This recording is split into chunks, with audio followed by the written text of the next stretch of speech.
My name is Gavin Evans, and this is my review of Despicable Me 2. And this review will have spoilers, so there's your warning. But I remember back in 2013, I actually loved this movie. I thought it was such a great, hilarious sequel, but I just rewatched it and it's fine. It's still one of the best elimination movies, but that's not saying much. So let's begin by talking about the cast, and Steve Carell is good. He brings Gru to life so incredibly well, and Kristen Wiig as Lucy is a good addition. She's funny enough, she's charming enough, she's likable. I like the addition of this character.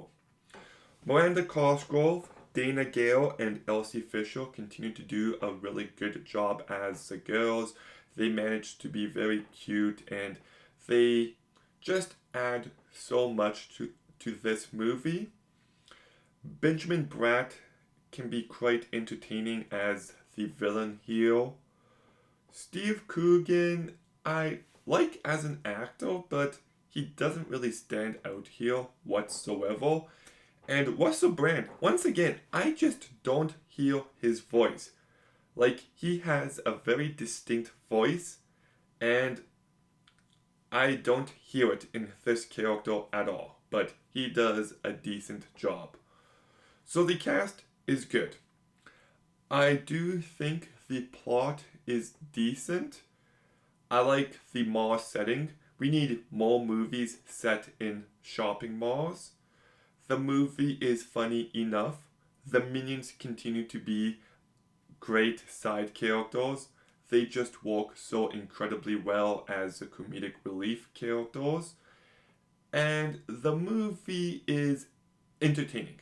It's not boring, but it is still a huge step down. And one of my big issues with this movie, and actually this franchise in general, is that after the first movie, there's no real growth. Like in the first movie, Gru goes from selfish villain to a caring hero. And he doesn't really progress in the rest of the movies. The only difference here is he gets a girlfriend, but it's just surface level. It doesn't actually explore or change this character in a deep way. And like, there's one scene where Gru is putting the girls to bed and he's like, "Good night, Agnes, never grow up."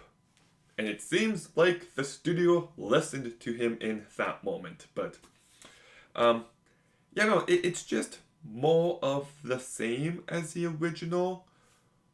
You know, the supervillain gadgetry, Gru being a dad, but it's lacking the same heart. It's lacking the character growth that really made that first movie stand out. And Nefario is such a terribly written character. Like, at the beginning of this movie, he leaves Gru to become a henchman to another villain, and okay, fine. But then his change of heart at the end is so contrived, and I did not buy it for a single second. It felt like he was just doing whatever the movie told him to do. There was no consistency. And also, I kind of like the plot of the minions becoming monsters, but it feels so sanitized. Like, this movie lacks any bit of an edge. And I'm not saying you have to go full body horror. I'm not saying have El Macho at the end turn into this terrifying monster that you would see in Resident Evil. But look at some of Disney movies, for example. Like when Jafar turns into a snake, when he turns into a genie, It's kind of scary. When Ursula turns into a giant, it's kind of scary. And I just wish Illumination would be willing to go in that direction. Because you think El Macho's going to turn into some evil monster, but he's just purple and hairy. It's just so uninteresting to me. And my final complaint is I hate the song Happy. It, it, it was so overplayed in 2013, but it's just not that good of a song. And I find it to be annoying. So, Despicable Me 2. It's funny enough. It's entertaining enough.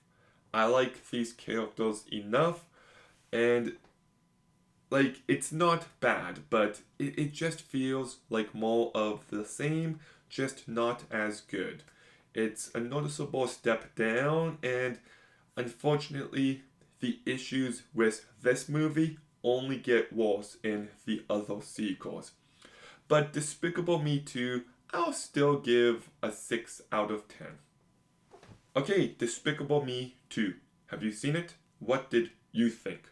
Let me know in the comments down below. Make sure you like, comment, subscribe. Stay tuned for more videos soon. And Gavin,